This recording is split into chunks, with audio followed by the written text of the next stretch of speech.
Good day, YouTube. This is Knife Critic speaking. It's been a long time since I've done a knife review, and here we are with another new knife.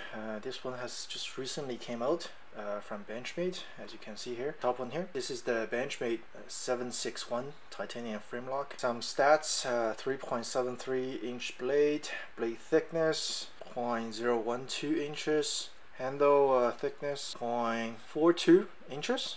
The steel right there, M390. Okay, it's my favorite type of steel. I much prefer this type of steel over the S30V. And Benchmade claims that they've hardened the blade hardness to 60 to 62 HRC from just briefly polishing up the edges. Some of you might know it's typical Benchmade when they when the knives comes out of the factory, the edges are not very sharp or not very well sharpened. So especially for a hard steel like this, it was really rough. So I had to really touch it up and bring it up to shaving sharp. So monolock. Benchmade doesn't make too many monolocks, and as they are really stubborn with their policy of making monolocks and frame locks with tip down carry only, and you can't even switch the side of it because there's no holes drilled on the other side. Just to I guess one of the reasons would be to maintain the cleanliness of the other side, but as you can see from the thumb stud as well, it's meant to be only a right-handed carry knife. So with that said, can this knife rival the Spencer? Now, I've never owned a Spencer, so I cannot really comment on that. But a lot of people are saying that, you know, since the price range is approaching Spencer price, maybe the quality should as well. Although I've never owned a Spencer, I have held one in my hand. Held one in my hand for a long time in a knife store, and the owner probably wasn't too happy about that because I didn't end up buying the Spencer. But I can tell you this: the Spencer's fit and finish is superior to this knife. What do I mean by that? Well, first of all, if I hold a knife like this, I don't know if you can see this, it's probably out of focus. Anyway, you're gonna have to take my word on this, but if I hold the knife like this and I look down the spine of the blade, although the blade comes out nice and true, nice and straight, but if I look down the top of the blade, the spine of the blade, I could see that the left side is lower than the right side. So there's a tiny slant on the top of the spine, okay? And if I look at the scales also, and I compare the top scale to the bottom, there's a slight discrepancy between the top scale and the bottom in terms of thickness. The top scale here, by top I mean this one, is thicker than the one on the bottom. Now, that's not a huge issue. I mean, very few people will actually notice that. But when you look at it closely, you know, and compare it to a Spencer side by side, you're gonna see these differences because,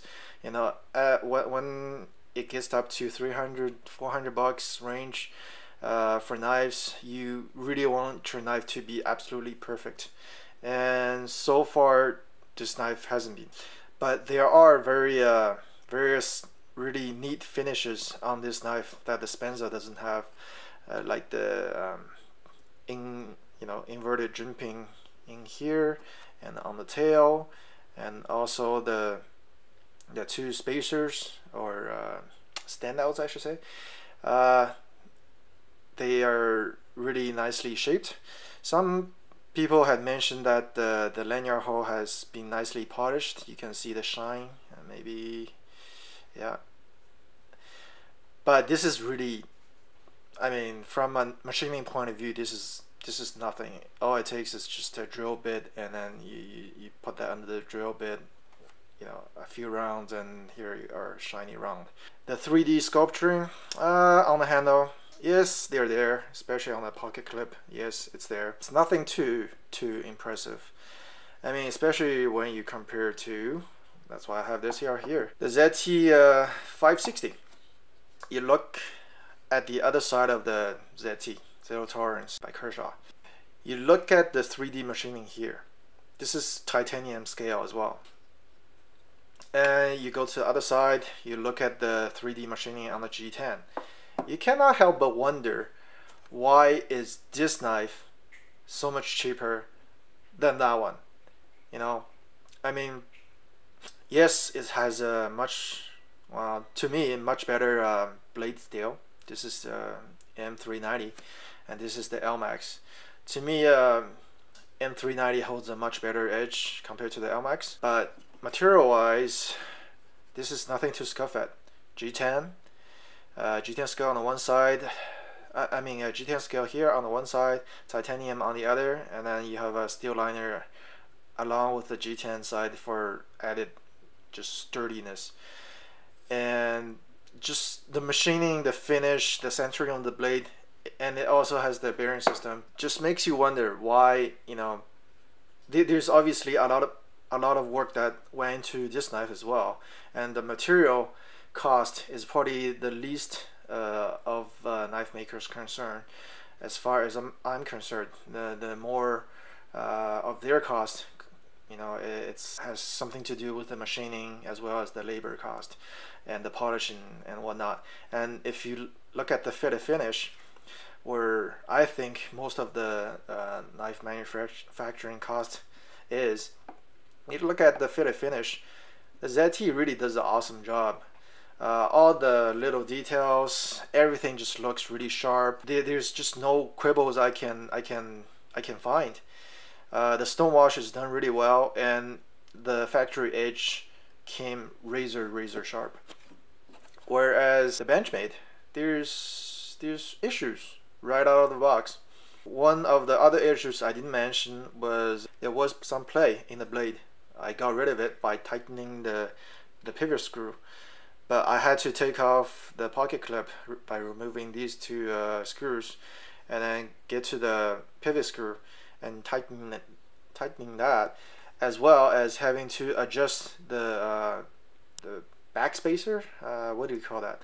It's like a block. You can rotate this steel piece. I don't know if you can see this. You can rotate this piece here, and it will change how early the lock engages.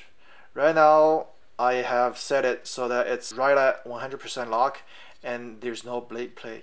But when I got this out of the box, there was a lot of blade play, and I went as far as checking out about 4 to 5 different samples at the store, and they all had the same problem. So this is not just, you know, the one that I got is a lemon. This is, from what I've seen, pretty common. So something to be said about that. And the stonewash on the blade, there's no comparison. I mean, Zero Tolerance just does an awesome job with that. And Benchmade calls this a stonewash finish. I don't know. Yeah, you can see traces of, you know, marks that shows someone tried doing stonewash on this blade, but I guess it's because of it's due to the hardness of the steel that, you know, the normal stonewash process probably didn't affect the blade as well as it would have if they used a different steel. So the good side is it tells you how hard the steel is. The bad side is, yeah, that doesn't look as good, not nearly as good as the blade on Zero Tolerance. So take it for what it is. I bought this blade because not too many knife manufacturers make M390 steel knives. I don't know why. All my knives, I have 3 of them that's in M390. They're all from Benchmade, and the heat treating has all been nothing but outstanding. Like I have the 581, and I have, why don't I just show you? Ta-da! Take this one away.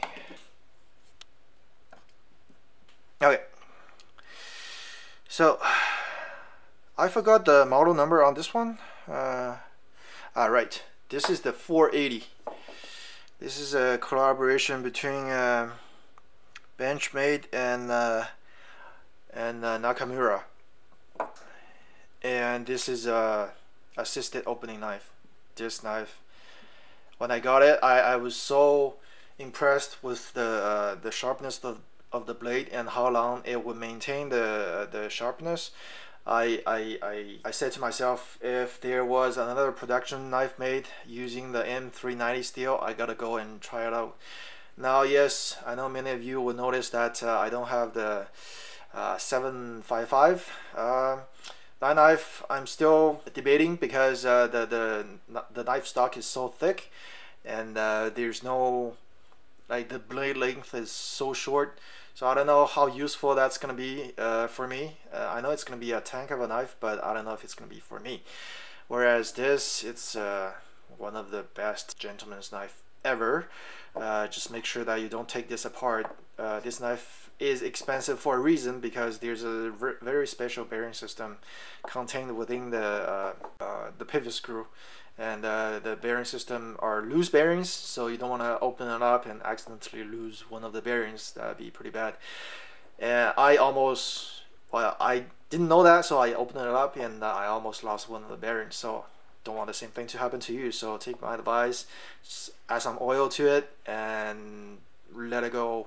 Don't mess with it. Back on the 760. So I did mention a lot of critiques about this knife, but overall I'm still happy with it, just because above all, the knife steel is what makes or breaks the knife, and the heat treating that went into this knife, it just is able to make me overlook all the other little defects. Really, all the other, well, it's almost like a custom wannabe, but you can really tell that it is not there yet. So maybe Benchmade is gonna step up their QC or their attention to detail. I mean, after all, this is a mass-produced knife compared to something like a Spenza, which is full custom. So and the price does reflect that, but price-wise, it is getting pretty close. You can get a pretty nice small Spenza for the price of this knife. So if you value fit and finish more than what the blade steel is, I would say go for the Spenza. But if you are like me, you're a bit of a steel snob and you know how good the M390 can be for hard use and edge holding wise, then you want to get this one. Because for me, I have found nothing, literally nothing, not even the S90V, not even my limited edition Spartaco Paramilitary 2. Let me get that one as well. Move this out of the way. This one, I don't know if you can see this. This one comes in CTS 20CP, which is supposed to be equivalent to S90V. They just don't do, at least for me, from what I've noticed, they just don't keep the edge nearly as well. And for some unknown reason, I find them to be harder to take on a keen edge compared to the M390. The M390 is hard to sharpen for sure, but once you put a really nice razor sharp edge on this, it will stay there forever. Whereas the S90V, it's a bit different. It's really hard to get them to take a really keen edge, and once they do, they lose it fairly fast, and then they maintain a working edge really good for a very long time. But the keen edge holding ability, I guess, is still with the M390. That's my experience. Your mileage may vary. I think I've spoken enough about this knife, so if you're interested, why don't you buy one for yourself and check it out. Okay, knife credit out.